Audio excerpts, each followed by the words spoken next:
Butler. Whoa! Butler just ran across the ring. Butler just went over there and sucker punched and knocked out Grant. That's assault. That is assault. He should be arrested on the spot.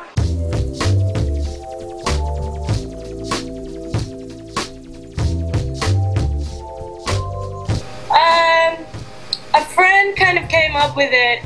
A hiatus is like a pause, and it's usually used in a negative term, but I kind of see it as like, you know, like in the Matrix where they did that freeze frame and they give you like a full perspective. I see it like that, so it's like a pause to kind of take everything in. And coyote is a made-up word, but it kind of, it has similarities to peyote, coyotes. There's like a mysticism about it. And when we looked it up, it's like a Guatemalan bird appreciation society, and I'm all about birds and shit, so it's kind of like a good omen. And yeah, so I guess it's kind of like, if you break it down, it's like a pause to take everything in and then express it in a way that the people that are listening to it have creative influence as to how they perceive it. You know, like the word coyote could mean anything depending on like how you associate it to, you know, to yourself. It's not really the meaning of the words. Like the words have evolved to mean something else for me. You know, like it's a band that you know is incredibly creative and it's an outlet to be doing whatever you want to do. So that's kind of what it means to me. Someone pointed out to me there's sort of like it's not really a palindrome, but there's something funny that happens with some of the words I think that Nay's chosen, like Tawk Tomahawk as well. The EP as well as Hiatus Kaiyote, they're these kind of words which you kind of know, but they're a little bit, something wrong with it. It's kind of like they're a mirage or something. They're kind of shape-shifting, which I think is symbolic of the music as well. You sort of know it, but it doesn't sit right. It's sort of translucent, or it's like a mirage. So when you look at the words, they look strange, but you know them, you don't know how. Well, my name is Naomi, and I get Nay for short, and then a girlfriend of mine started calling me Napalm as like a, you know, like a hype pet name kind of thing. And when I was performing solo, I needed a stage name, so I just started using that. But I kind of like that Napalm is like a destructive, flammable, you know, thing. But if you break it down, I'm Nay, and a palm, like you can read your past and future through palm reading, so it's kind of like, yeah, it's kind of got those associations in it too. So it's got like my fortune in it as well. I think it just happened because everyone in the band is a really unique, different situation. Like me and Nate would have both like studied music, but like classical affiliated. He studied jazz and I studied jazz. And as well as that, you know, into a lot of really experimental stuff, and some of the first music to blow my mind was like metal, and just, you know, heavy stuff like Sepultura and that end of the scale. And you know, and Nate and Perrin, you know, they've come from different places too. You know, they're someone who's just grown up with listening to a lot of different music. And, you know, growing up on a lot of soul music. Darren grew up on a lot of African music, like West African music, like stuff from Mali and all this stuff, and then got into like, you know, hip hop production, and then he came to drumming like after making beats. So everyone's got like really different sort of backgrounds, like the process through which we learn how to make music and the kind of music we listen to has all been like dramatically different. But you know, I guess that's it. It's not like really a conscious. It's conscious to a degree. It's a conscious thing, and I think that we're all interested in creating like these juxtapositions, like between all these styles. You know, like you can have something that it could just be a typical soul track, you know, like, but you want to put in something else that, you know, it could just be, you know, you could do it one way, that you want to like mash all these things together and create something new out of that combination of everything, all of this at once. I think a lot of it is a fluke as well. Like, I don't know, like with say, like, with the interludes in between tracks, like, a lot of the songs I hear them in my head, and it's like, this is the structure, and I like bring the skeleton of the song, like just with guitar or piano and vocals, and then bring it to these guys, and they give it flesh, you know, and it becomes a new thing, which is really beautiful. But like when we were recording the interludes, the guys would like put together the production of it and just kind of give it to me already fleshed out, and be like, all right, do something with it. And there's one track, I think, in the world it softly loves. There's like, I came up with this vocal idea like 3 years ago, and it was a dream I had, and the melody of it just like perfectly synced up with this guitar, like just a tiny bit of a guitar like little run that Bender came up with. So like that wasn't planned, but there's this beautiful like synopsis of our like musical chemistries. A lot of it is like, you know, hyper designed. A lot of it is just kind of, yeah, like natural musical chemistry. Well, I was performing solo, and it was like one of my very early gigs. Like I rocked up to this gig with this like shitty like bright pink like nylon guitar with no plug-in. It was like a kid's guitar. That's how like young I was at it. I was just like, yeah, I'll just do the gig with this. And Bender was there, and he saw me play, and he came up to me afterwards. He's like, I'm a producer, I can hear all this stuff in your music, and I'd love to work with you. And I was excited about it, but I totally wussed out just because I wasn't ready. Like, I didn't know how to make a band, you know, I just knew how to write stuff. So, and it's kind of complicated structures, and I didn't know any music theory, so I was like, how do I even explain it to you? And anyway, so like another year or so later, and we run into each other, and I was like, all right, I'm ready now. And he's like, cool, and transcribed all of my songs, and we got a couple of musicians together, but that didn't work. Even though they're amazing, like it just wasn't working. And Pez, I met the drummer, I met separately, and ran into him in a cafe, and I just had a guitar, and I sang him Lace Skull, and he was sitting on this chair, and he just started like drumming to it, and there's like crazy time shit in there, so it's just like, wow, okay. And he wanted me to sing on his beats because he wasn't a drummer at that time, he was just a producer. And I was like, yeah, cool. And then I didn't contact him, and then like another year passed, and then it all just kind of came into place.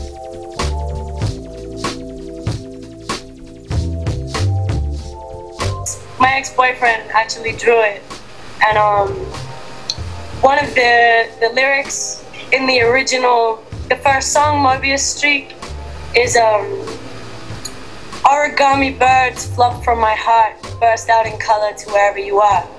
And so the reason we used the coyote, because it's like coyote but not, you know, and so we used a coyote, and it's like singing out these origami birds, singing out these like refined designs, little, you know, gifts, so which is what the music is. The first thing we recorded was Lace Skull, and that was recorded with this guy Damien Charles, who's a awesome engineer, and yeah, kind of mainly does dub kind of stuff.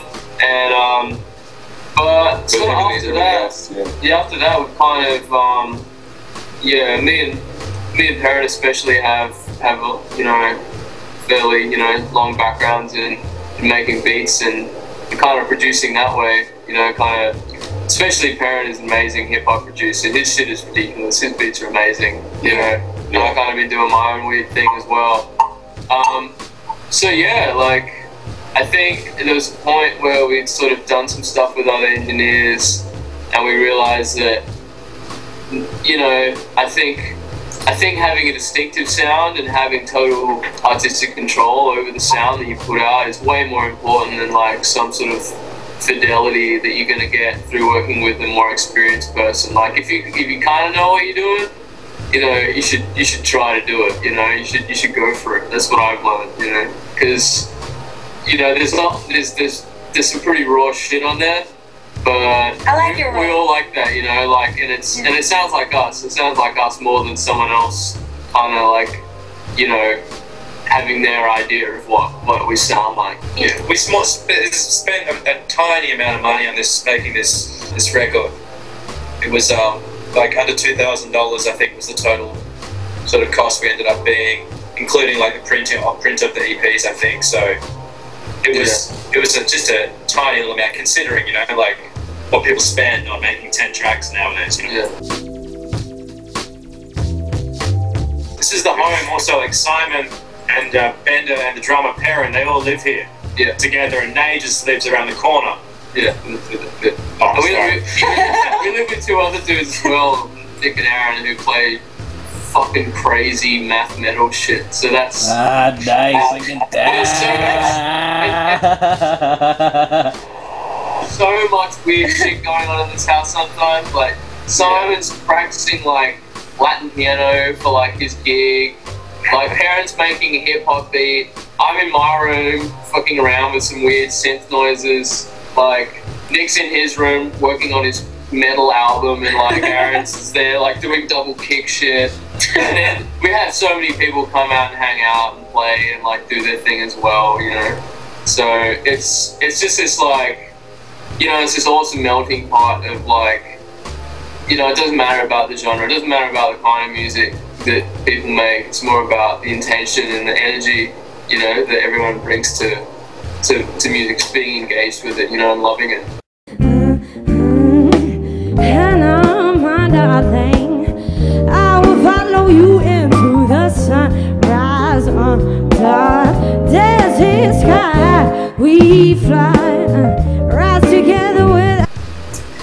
And Nakamara is a Aboriginal Pintupi skin name, which is like your tribal name, and she got given that through working there. So yeah, it's mostly about her, but also my own personal experiences traveling through the desert. Kind of my love for the desert and my love for her being there, I guess. But yeah, she's a real person. The guy who did the artwork, his name is Lanius, Mr. Lanius. He has a band, Lanius and the Family Out. They're amazing.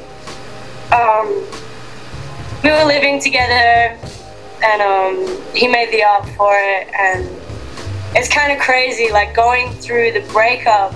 I was recording that song, and then touring it, so it was kind of this crazy like experience of like just being completely vulnerable and showing yourself to people in a really emotional state, which is what Lace Skull is about. Like, it's a really beautiful thing to do. It's challenging, but it's a beautiful thing to do. So the song is about him, the guy that did the artwork. Like a Mobius streak is like it's an optical illusion that looks kind of infinite, kind of like the Escher stairs. It looks infinite, but it's an optical illusion. So I guess now for me personally, it's a love song, but yeah, it's an illusion as well. Or yeah, love is an illusion sometimes, depending on your perspective. Like, you can just get so like involved in it. It's about that too.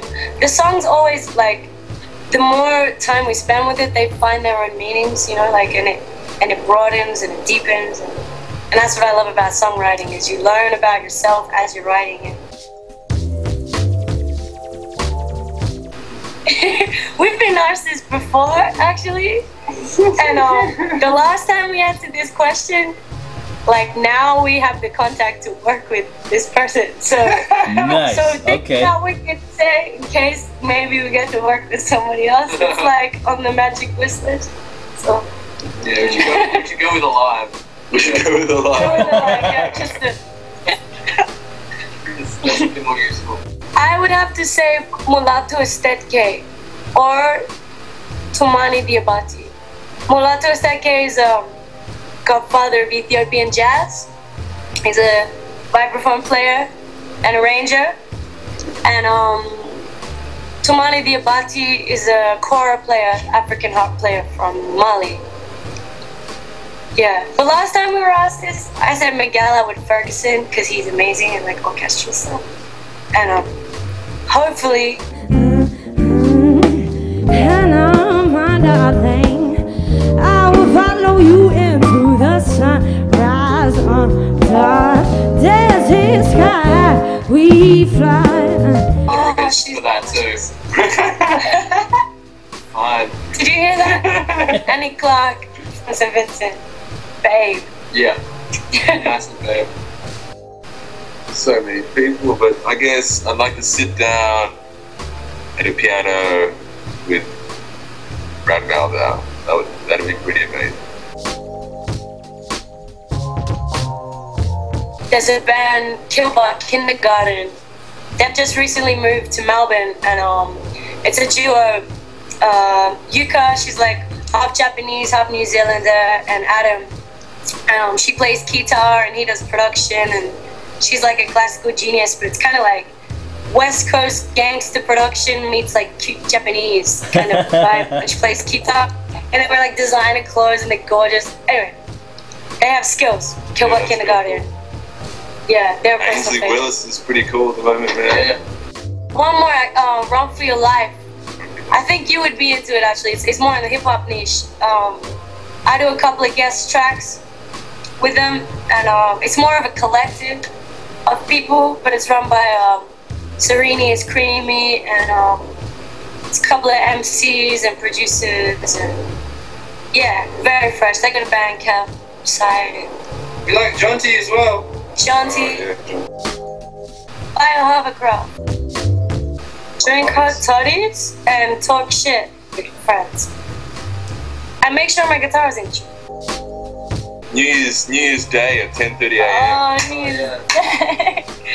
We played Cold, man. We played 10:30 New Year's Eve, like at night, and then we went crazy. Our drummer hadn't slept all night, and then we had to I play. had another show at 2:30 a.m. with another band festival, and then we had to play at 10:30 a.m.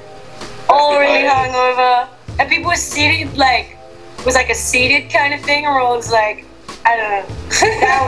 But, you know, like, it was really difficult, but the response from that, like, people are coming down off drugs, and they're just like, I need that. Total Recall, man. Honey. Honey. That'd be a trip. Schwarzenegger, our governor.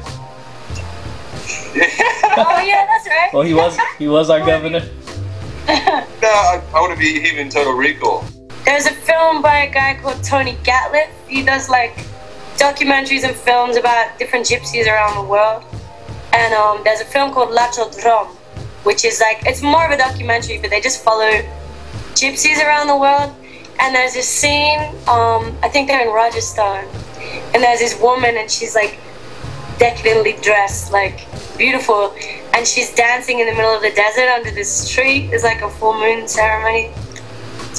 And yeah, maybe I'd like to be her, just because it looks like simple and beautiful. Or Princess Mononoke. Can it be anime? Yeah, it could be anime. Yeah, I picked Princess Mononoke actually. Hopefully we'll have a single out in September. Yeah. Yeah, it's single September, maybe like hopefully album next year. Yeah. I think the plan is to come and visit you guys in the States. There's at the moment we're in talks about getting over there in September and doing some showcases in October. September, get to West Coast and East Coast states in October. We just need to raise our initial capital over here, and so probably from like tomorrow actually we're going to start a Kickstarter sort of program. We're going to try and generate minimum $15,000 in the next 6 to 8 weeks, and as long as we can get past that mark and offer some really tasty treats for everyone who supports us, then I think you can say that we'll be in the States come American autumn. Well, we're getting a little bit of interest from the UK, but we've got some friends in Paris and some promoters who want to do some stuff that's over there, as well as Germany.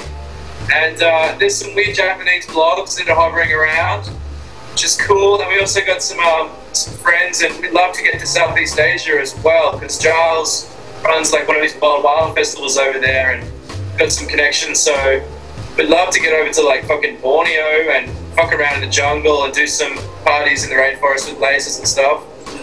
Yeah. But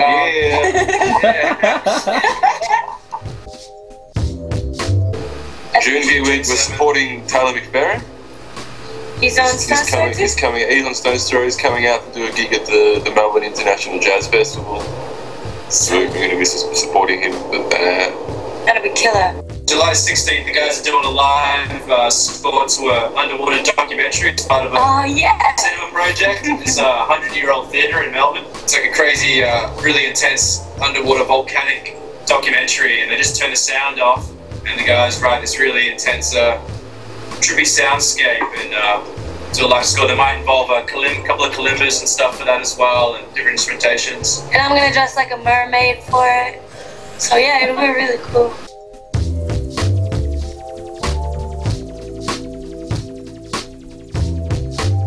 I had a crow, like the bird, and she was an orphan, and I found her on the street that I live on. And when my mother died, I moved to the country, like near the snow, and I lived with a family that looked after injured native wildlife. So I knew what to do. Like I found this crow, and I realized that she was kicked out of the nest early. There's like a 2-week period where they can't fly yet, but they're too big for the nest. And I recognized it, and she just let me pick her up, and I took her home, and I was living in this warehouse, and like half of my room was like a desert, like it had like red sand and this giant like tree that you could climb in, and that was like her, like I already had a little like enclosure set up for her, like without knowing that I would be looking after her. So I had to like feed her and stuff, like a wild crow. She was about this big. My profile photo on my Facebook, she's on my own.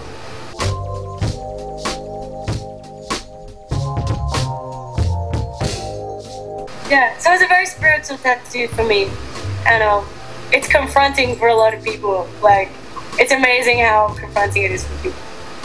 And yeah, I think it challenges the Western idea of what is beautiful, and it's what it represents to me is far more encouraging and spiritually awakening than vanity. So yeah, I've had it for a couple of years now, and I love it.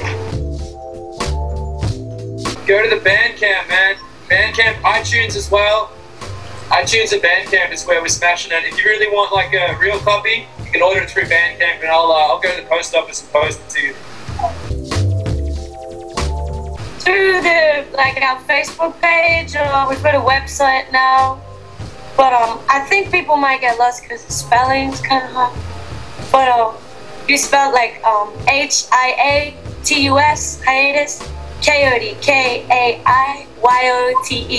And if you just type that into Facebook or like .com or Google, like you'll find us. Thank you. Peace. All right, y'all. Have a good one. Adios. Good job. Hey!